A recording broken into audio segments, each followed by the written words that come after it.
Bonjour à tous et bienvenue dans ce nouveau numéro de Z Légal. Aujourd'hui, j'ai le plaisir d'accueillir Jean-Michel Detry et Denis-Emmanuel Philippe pour parler des sociétés holding. On en parle beaucoup, messieurs. Parfois, on ne sait pas exactement ce que c'est. Monsieur Detry, une société holding, quelle en est sa définition? Alors, une société holding est une société qui détient des participations dans d'autres sociétés.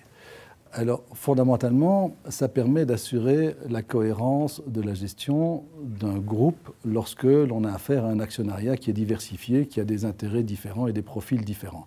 En effet, au sein de la holding, on peut nommer un organe de gestion qui va gérer les participations dans l'intérêt du groupe plutôt que dans l'intérêt de tel ou tel actionnaire. Alors, on pourrait dire parfois que c'est devenu indispensable dans un groupe, oui. Je pense qu'à partir du moment où on a un groupe d'une certaine taille avec différentes filiales et différents actionnaires, c'est pratiquement indispensable. Et surtout très utile dans les sociétés familiales.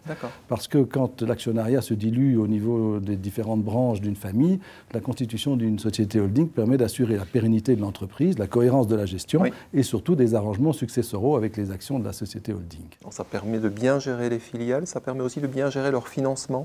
Absolument. Le financement d'un groupe d'entreprises ou d'un projet peut être favorisé grâce à la mise en place de sociétés holding qui permettent de générer un effet de levier.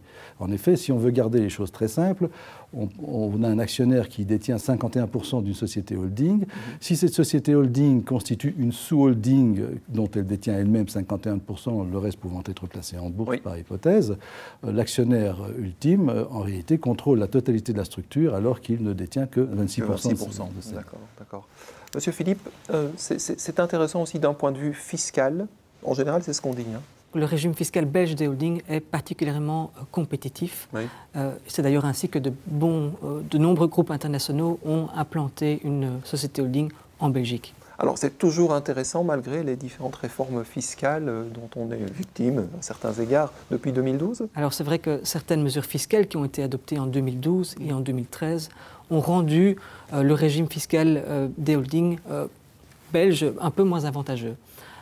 Ceci dit, inutile de semer la panique puisque ces mesures visent essentiellement les grandes sociétés holding ainsi que les plus-values sur actions réalisées à court terme, donc les plus-values sur actions spéculatives. D'accord. Les holdings de plus petite taille, si j'ose dire, sont moins visés par les mesures qui ont été prises. Voilà, tout à fait. Donc, une petite société holding belge qui détiendrait des participations à long terme, ce n'est pas visé. Alors, une alternative à ça, on en parle aussi parfois, c'est la SOPARFI luxembourgeoise, en quelques mots.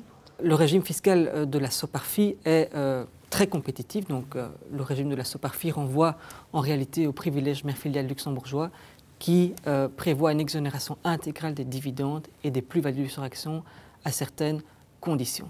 D'accord.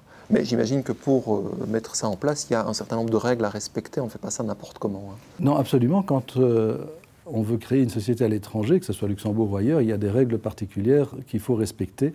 Ainsi, par exemple, il est très important de donner une véritable substance à cette société étrangère. Ça veut dire que le conseil d'administration doit être constitué au moins de la moitié de membres qui sont basés à Luxembourg. Il faut que le siège social de la société soit à Luxembourg, c'est bien évident, mais il faut aussi que tout son siège administratif, que sa comptabilité soit établie à Luxembourg. Il faut aussi que toutes les décisions soient prises à Luxembourg. Les réunions du conseil d'administration, des comités de gestion, tout ça doit se faire à Luxembourg. Il faut jouer le jeu, faute de quoi? Faute de quoi, les sanctions peuvent être énormes. C'est en ce sens que l'administration fiscale belge peut imposer des amendes extrêmement lourdes et des sanctions pénales également, sans compter le risque que l'administration fiscale belge considère que la société est factice et taxe en Belgique les activités de celle-ci. On perd donc le bénéfice du montage. D'accord, c'est clair. Merci messieurs. Merci à vous de nous avoir suivis. Vous retrouvez tous les numéros de Z Légal sur canalz.be. Merci, à très bientôt.